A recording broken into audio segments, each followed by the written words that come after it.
पत्नी सीता और एक छोटा बेटा मोहन था। रामू रोज सुबह जंगल जाता, लकड़ियां काटता और उन्हें बेचकर परिवार का पेट पालता था। एक दिन सुबह रामू कुल्हाड़ी लेकर जंगल की ओर निकला। आसमान में हल्के बादल थे और ठंडी हवा चल रही थी। सुनो जी, आज थोड़ा जल्दी लौट आना। घर में अनाज भी खत्म हो रहा है। चिंता मत करो सीता, आज ज्यादा लकड़ियां काटूंगा। रामू जंगल में काफी अंदर चला गया।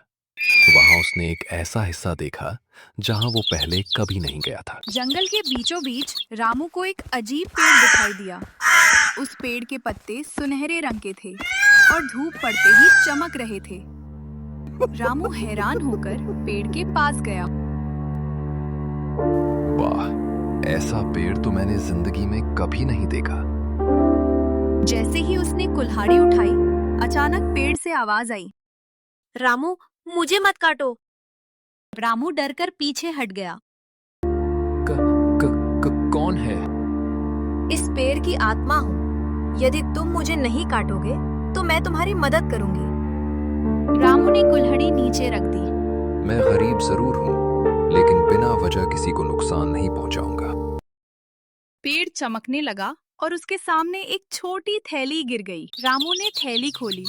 उसमें कुछ सोने के सिक्के थे। ये तुम्हारी ईमानदारी का इनाम है। रामू खुश होकर घर लौटा। घर पहुंचकर उसने सारी बात बताई। ये तो चमत्कार हो गया रामू। ये धन मेहनत और अच्छाई की वजह से मिला है। हमें इसका गलत इस्तेमाल नहीं करना चाहिए। अगले दिन उसने कुछ पैसे से अनाज खरीदा और बाकी बचा लिए। गांव का मुखिया बहुत लालची था। उसे जब ये बात पता चली तो उसकी आंखों में लालच भर गया। अगर उस पेड़ से रामू को सिक्के मिले हैं तो मुझे जरूर खजाना मिलेगा। अगली सुबह मुखिया अपने नौकरों के साथ जंगल पहुंचा। जैसे ही उसने कुल्हाड़ी उठाई, पेड़ की आत्मा बोली, मुझे मत काटो। चुप रहो, मुझे तुम्हारा सारा खजाना चाहिए। उसने पेड़ पर वार कर दिया।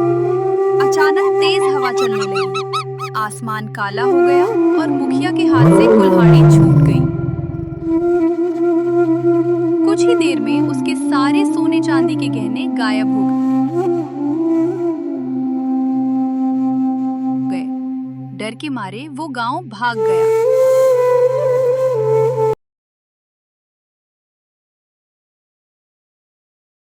कुछ दिनों बाद रामू फिर उस पेड़ के पास गया। रामू, तुम्हारे लिए एक और परीक्षा है। पेड़ के नीचे एक छोटा सा संदूक प्रकट हुआ। इसमें बहुत धन है, लेकिन इसे तभी खोलना जब तुम्हें सच में जरूरत हो।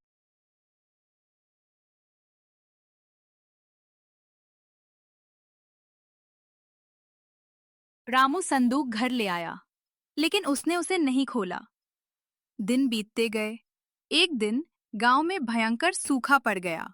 खेत सूख गए और लोग भूखे रहने लगे। गांव वाले परेशान होकर रामू के पास आए। रामू, हमारे बच्चों के पास खाने को कुछ नहीं है। रामू ने अपनी पत्नी की ओर देखा।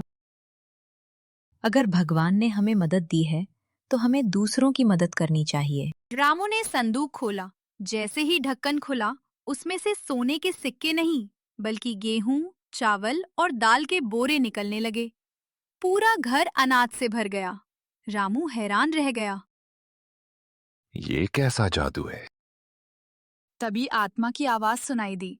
जो व्यक्ति केवल अपने लिए सोचता है, उसे धन भी कम पड़ जाता है, लेकिन जो दूसरों के लिए सोचता है, उसके लिए कभी कमी नहीं होती।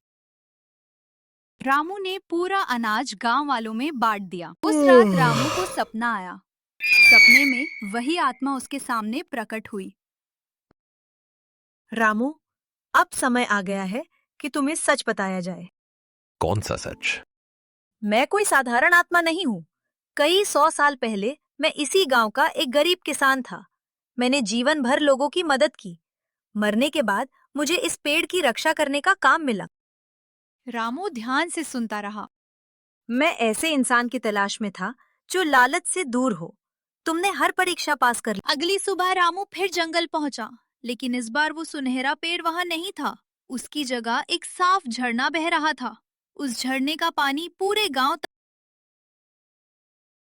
तक पहुंच गया। सूखे खेत फिर से हरे हो गए, फसलें लहलहाने लगीं। गांव वाले खुशी से झूम उठे। रामू की ईमानदारी ने पूरे गांव को बचा लिया। मुझे माफ कर दो, लालच ने मुझे अंधा बना दिया था।